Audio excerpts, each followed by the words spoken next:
দ্বিতীয় মেয়াদে দায়িত্ব নেওয়ার শুরুতেই আমূল পরিবর্তনের অঙ্গীকার পূরণে কাজ শুরু করতে চান প্রেসিডেন্ট ইলেক্ট ডোনাল্ড ট্রাম্প। এ কারণে প্রত্যাশার চেয়েও দ্রুত সময়ের মধ্যে নিজের ক্যাবিনেট ও প্রশাসনের গুরুত্বপূর্ণ পদে মনোনয়ন চূড়ান্ত করেছেন তিনি। ট্রাম্পের ঘনিষ্ঠ ভাজন হিসেবে পরিচিত টেনেসির Republican senator Bill হেগারটি, মিজৌরির Republican senator Eric Smith জানান, সংস্কারের প্রতিশ্রুতি পূরণকে অগ্রাধিকার দিয়ে ক্যাবিনেটে মনোনয়ন দিয়েছেন ট্রাম্প এবং তাদের সেনেটে চূড়ান্ত করার প্রক্রিয়ায় বড় ধরনের কোনো সমস্যা হবে না। President Trump is picking reformers for these cabinet positions. He campaigned on that. টেনেসির Republican senator Bill Hagerty president elect Donald ট্রাম্পের ঘনিষ্ঠ ভাজন ও বিশ্বস্তদের মধ্যে অন্যতম একজন আইন প্রণেতা।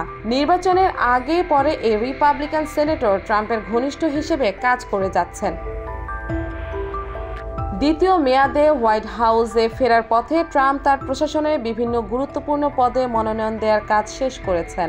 এবিসি নিউজকে সেনেটর হেগারটি বলেন, মূলত বিশ্বস্ত ব্যক্তিদের দিয়েই নিজের প্রশাসন সাজাতে চান প্রেসিডেন্ট ইলেক্ট। এই কারণে পছন্দের ব্যক্তিদের মনোনয়ন দিতে পেরে ট্রাম্প খুব ফুরফুরে ও খোশ মেজাজে রয়েছেন বলে জানান এই Republican senator. President Trump ran on bringing middle-class prosperity back, and it's our job to make certain that that happens.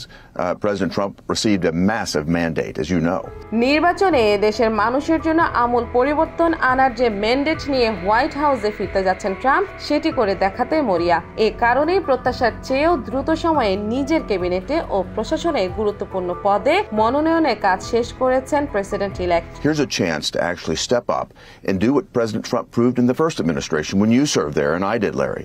This time, President Trump is coming in with a deliberate mandate and a perspective on this. He's going to have everybody rowing in the same direction. অর্থনীতি ও সীমান্ত সুরক্ষা নিশ্চিত করার পাশাপাশি যে অবস্থানে আমেরিকাকে দেশের মানুষ দেখার প্রত্যাশা করে, সেই প্রত্যাশা পূরণেই নতুন প্রশাসন কাজ করবে বলেও জানান টেনেসির এই Republican senator. It's absolutely job one, Larry, and if we don't get this dealt with, we're looking at a $4 trillion tax increase on America. মিজৌরির রিপাবলিকান সেনেটর এরিক স্মিথ বলেন, দেশের রাজনৈতিক ইতিহাসের সবচেয়ে বড় এবং ঐতিহাসিক এক জয়ের মধ্য দিয়ে ডোনাল্ড ট্রাম্পের প্রত্যাবর্তন ঘটেছে। পরিবর্তনে যে আকাঙ্ক্ষা নিয়ে দেশের মানুষ ট্রাম্পকে নির্বাচন করেছে, ঐক্যবদ্ধ থেকেই নতুন প্রশাসন সেই প্রত্যাশা পূরণে কাজ করবে বলে জানান তিনি। 2.5 weeks after President Trump completed the greatest political comeback in American history, winning all the battleground states, the popular vote, getting a mandate from the American people to shake things up in Washington, and look forward to helping him do that with our new majority in the Senate and with our friends in the House. Attorney general পদে ট্রাম্পের মনোনয়ন পেয়েও mat গেটসের নিজেকে প্রত্যাহার করে নেওয়া এবং পরবর্তীতে প্যাম বন্ডিকে মনোনীত করার বিষয়েও কথা বলেন মিজৌরির রিপাবলিকান এই সেনেটর। তিনি জানান, ম্যাট গেটসের ব্যক্তিগত সিদ্ধান্তের প্রতি তাদের শ্রদ্ধা রয়েছে। It's made a decision and I respect that decision, and we're moving on now to the nominee that he's chosen, Pam Bondi. NY Bangla news.